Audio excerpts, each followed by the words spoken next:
Universitas Muhammadiyah Profesor Dr. Hamka, Fakultas Ilmu Kesehatan, Program Studi Gizi. Di sini saya ingin melakukan penyuluhan terkait pola makan yang baik untuk anak sekolah dasar. Apakah Ibu dan Adik bersedia? Sadia.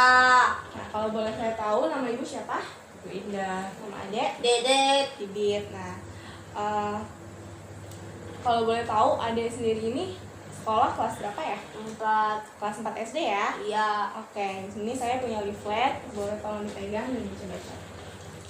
Nah, ya, baik. Sekarang saya akan memulai ya penyuluhan ini. Pertama, saya ini ingin melakukan penyuluhan ini karena ingin mengetahui bagaimana pola makan yang baik terhadap adik. Karena adik sendiri adalah sekolah dasar. Nah, di sini pola gizi yang baik di sini, apakah Ade tahu apakah itu apakah itu gizi? Tidak. Gizi itu sangat diperlukan sekali deh untuk anak sekolah dasar, apalagi seperti Ade yang aktivitasnya sangat banyak ya, dari pagi, dari mulai bangun tidur sampai tidur lagi karena Ade belajar, terus bermain, sekolah, dan melakukan aktivitas seperti ekstrakurikuler yang ada di sekolah, benar? Nah, kira-kira nih kalau misalnya kita melakukan aktivitas tanpa kita mengkonsumsi makanan, apa jadinya? Lemes ya. Tubuh tidak sehat, lemas juga. Oleh karena itu kita sangat memerlukan asupan yang baik untuk kita konsumsi untuk melakukan kegiatan kita sehari-hari. Nah, di sini untuk pola makan Ade sendiri, Ade biasanya makan sehari berapa kali? 3 kali. Ya, itu udah benar ya, Dek. 3 kali itu makan pagi, makan siang, dan makan malam. Tapi lebih baik juga kalau misalnya disertakan 2 kali selingan, seperti selingan pagi dan selingan malam. Ada juga boleh makan makanan seperti yang mengandung serat, yang mengandung tinggi serat, terus begitu yang mengandung protein, banyak mengkonsumsi air putih, melakukan aktivitas fisik, dan juga menghindari rokok. Seperti itu ya, Dek. Nah, di sini untuk menu makan nih, kira-kira Ade tuh suka menu makan yang seperti apa? Sayur. Nah, menu makan sayur itu emang sangat penting deh karena untuk memperbaiki metabolisme tubuh kita dan juga kelancaran proses pencernaan kita. Di sini yang kita makan itu bukan hanya karbohidrat sendiri. Ada suka makan seperti sayur ya? Iya. Sayur memang sangat penting. Nah, tapi yang kita butuhkan bukan hanya sayur dan juga buah, tapi kita membutuhkan karbohidrat. Dari karbohidrat itu kita ada nasi, terus ada gandum, ada sereal, dan juga ada banyak macam lainnya. Nah, terus dari itu kita juga memerlukan dari protein. Protein itu ada 2, protein hewani dan juga protein nabati. Kalau protein hewani itu seperti daging sapi, daging ayam, terus daging ikan. Nah, kalau misalnya protein nabati itu seperti tahu, tempe, kacang-kacangan seperti kacang hijau, kacang merah, dan lain sebagainya. Lalu kita juga butuh sayur nih. Tadi Ade bilang suka makanan sayur. Sayur apa kira-kira yang Ade suka? Bayam. Iya, memang sangat bagus. Iya, memang sangat bagus. Apalagi kalau misalnya sayuran yang berwarna hijau, karena itu mengandung antioksidan untuk metabolisme tubuh kita lebih baik lagi. Nah, di sini bukan hanya wortel, bayam, langsung saja, tapi banyak lagi sayuran-sayuran lainnya yang bisa dikonsumsi seperti brokoli, tomat, timun, selada, dan lain sebagainya. Terus kalau misalnya buah nih, Ade suka buah apa? Semuanya. Itu sangat bagus karena buah itu juga tinggi serat untuk proses pencernaan tubuh kita dan juga metabolisme kita supaya lebih baik lagi. Nah, buah itu juga banyak buah-buah yang bisa dikonsumsi, seperti contohnya kayak mangga, terus anggur, apel, stroberi, dan lain sebagainya. Iya, pisang juga bisa. Nah, terus kalau susu, Ade suka minum susu nggak? Suka. Susu itu sangat penting ya untuk menyeimbangkan zat gizi juga. Nah, itu untuk pola makannya. Nah, kira-kira kalau misalnya Ade nih di sekolah suka nggak sih jajan-jajanan di sekolahan? Suka. Contohnya apa? Maklor.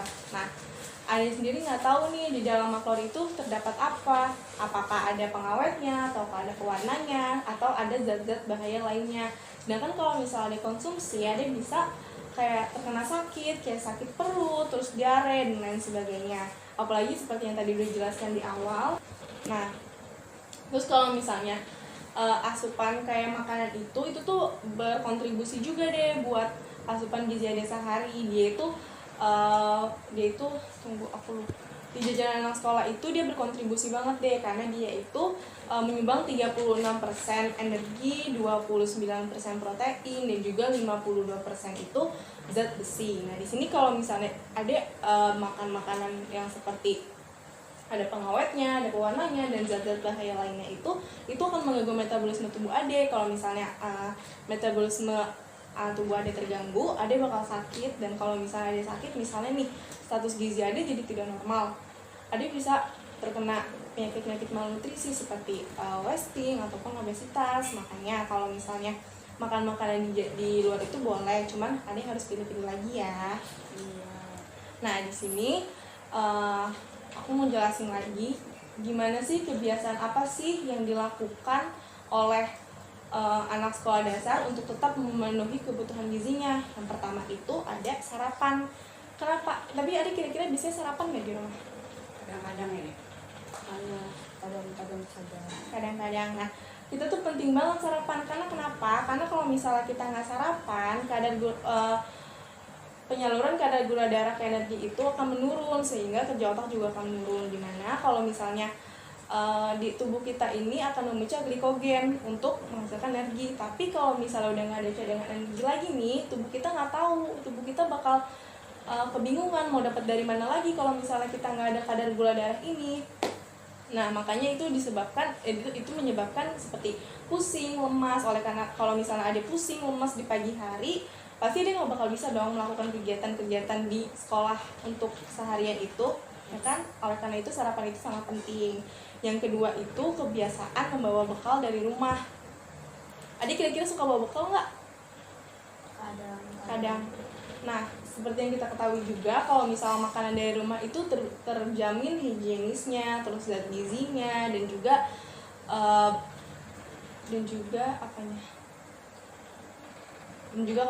yang lainnya. Kebersihannya. Iya, kebersihannya. Kalau misalnya pasti Ade biasanya dikasih uang ya. Iya. Jadi jajan. Tapi kalau misalnya seperti yang kita omongin tadi, kalau misalnya kita jajan, kita nggak tahu nih di makanan itu terkandung apa di dalamnya. Oleh karena itu lebih baik kita membawa makanan sendiri. Yang ketiga nih ada hygiene, seperti contohnya mencuci tangan. Ada kebiasaan ada yang mencuci tangan setelah atau sebelum makan. Apakah ada yang melakukannya?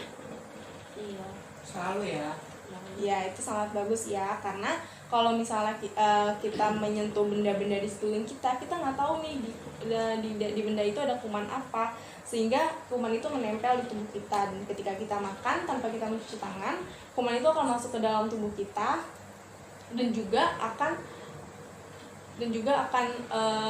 kuman itu akan bersarang di tubuh kita, sehingga kita akan sakit dan metabolisme tubuh kita akan terganggu. Seperti itu ya.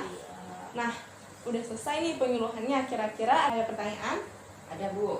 Mbak, gimana caranya agar anak mau sarapan pagi setiap hari secara rutin? Caranya itu kayak misalnya ibu bisa nih memasak makanan kesukaan adiknya. Apa deh contohnya makanan kesukaan adik?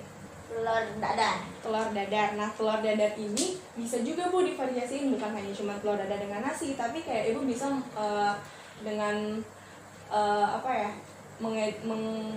Kadang dimasukin sayuran. Gitu, nah kayak iya, wortel, kayak egg roll apa, juga ibu ya. bisa seperti egg roll. Tapi kadang anak-anaknya nggak mau Mbak.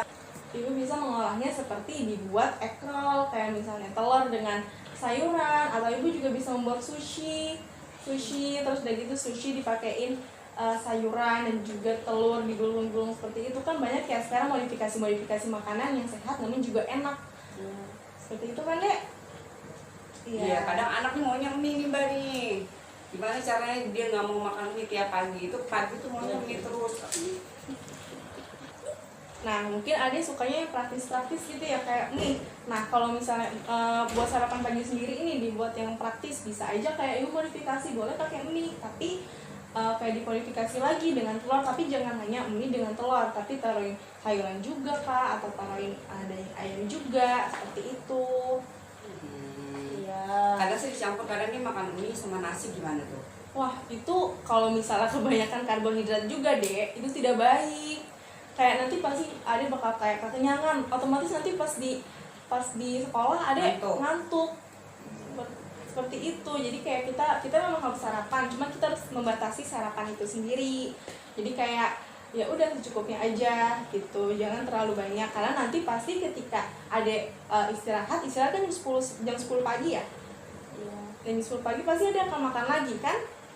Iya. Iya, jadi kayak cara sarapan itu hanya untuk kayak secukupnya, nggak usah terlalu banyak karena asupannya juga pasti akan berlebihan nantinya, dan ada juga bukannya fokus ke sekolah malah ada jadinya ngantuk seperti itu.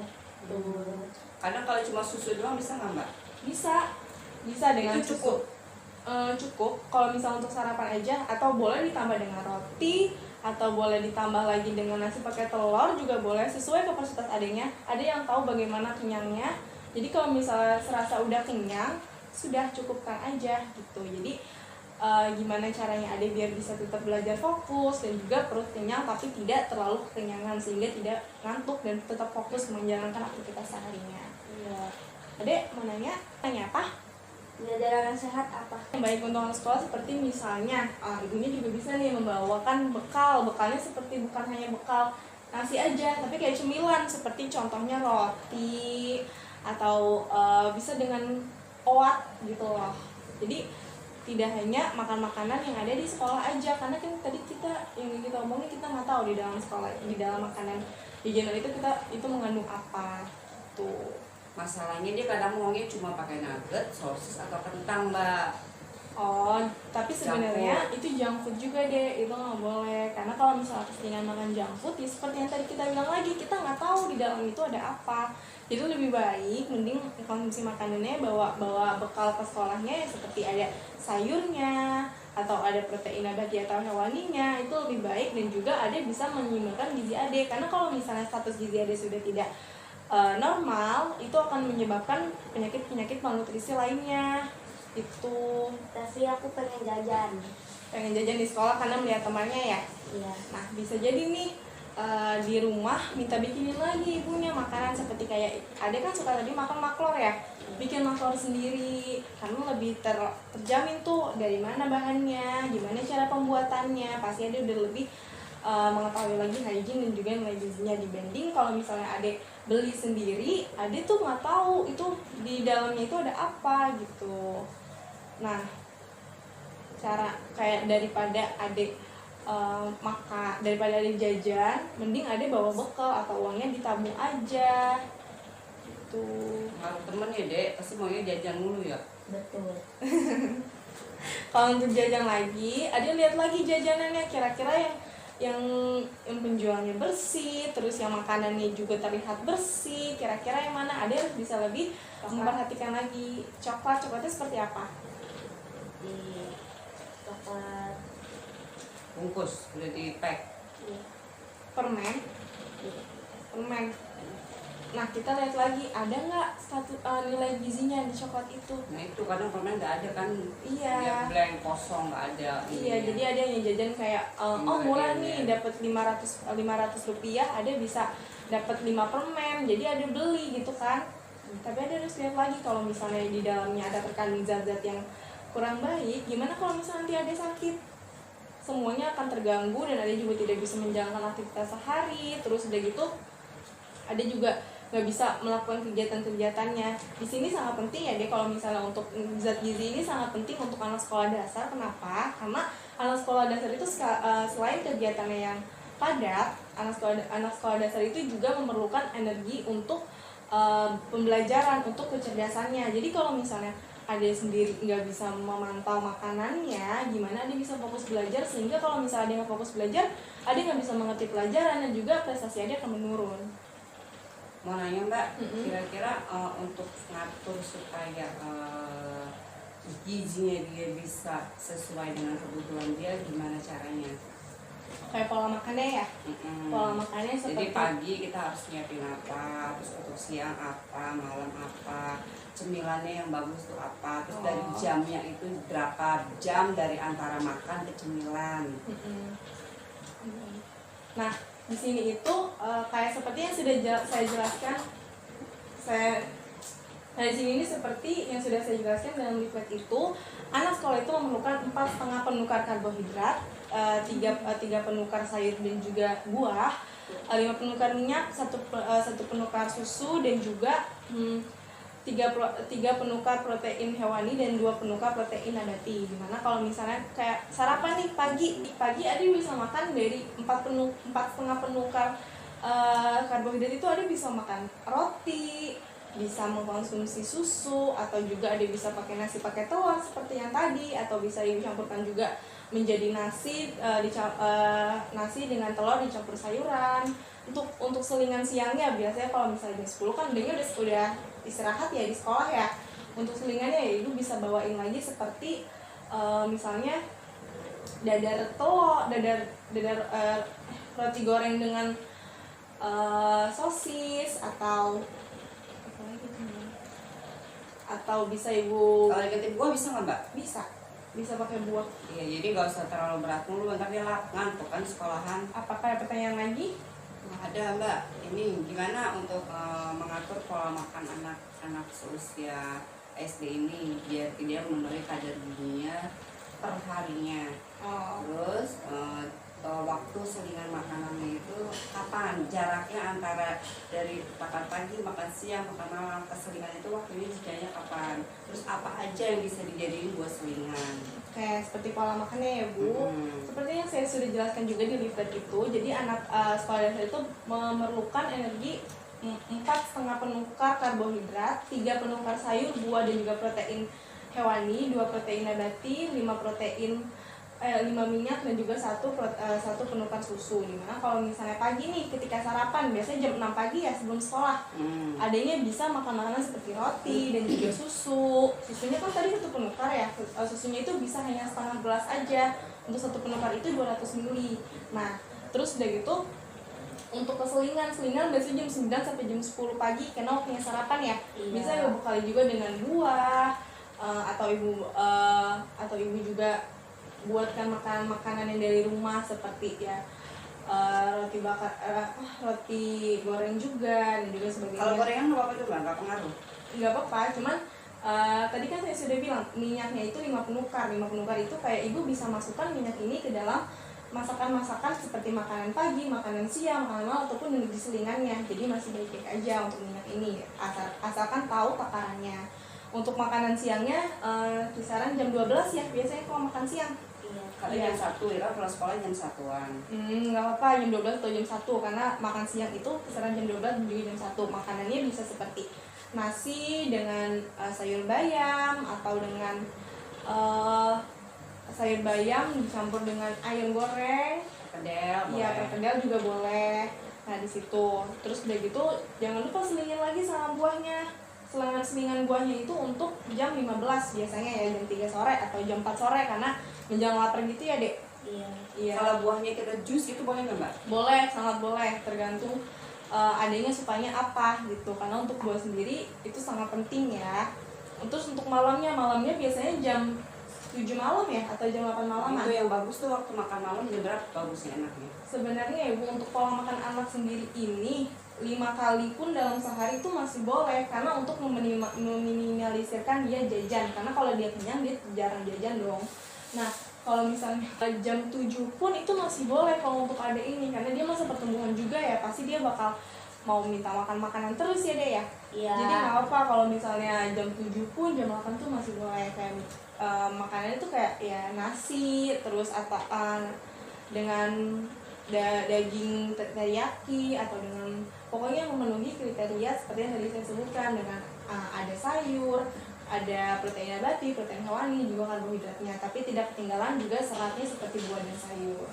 Seperti itu. Misalnya nih Mbak, pada saat jam makan dia maupun siang atau malam, tapi dia kadang dia bosan sama nasi, dia mau mie, bisa nggak digantikan?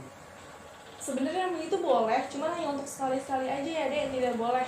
Karena kan di sini juga karbohidrat itu bukan hanya nasi, bisa juga ada roti, atau ada gandum, atau ada serealia seperti Coco Crunch, seperti yang lainnya. Ada juga bisa ganti dengan itu. Tuh ada makaroni juga. Jadi bisa ibu modifikasi jadi seperti makaroni skutel atau pasta-pasta yang lainnya seperti Itu maksudnya keselingan atau makanan pokok? Makanan pokok pun boleh kalau misalnya ibu masukin ke ada proteinnya, ada kandungannya, tergantung gitu. Soalnya kalau anak segini kan nggak bisa kita rem, dia mau makan jam berapapun nggak bisa kita larang gitu kan. Iya. Jadi apa yang dia mau makan saat itu ya dia makan gitu.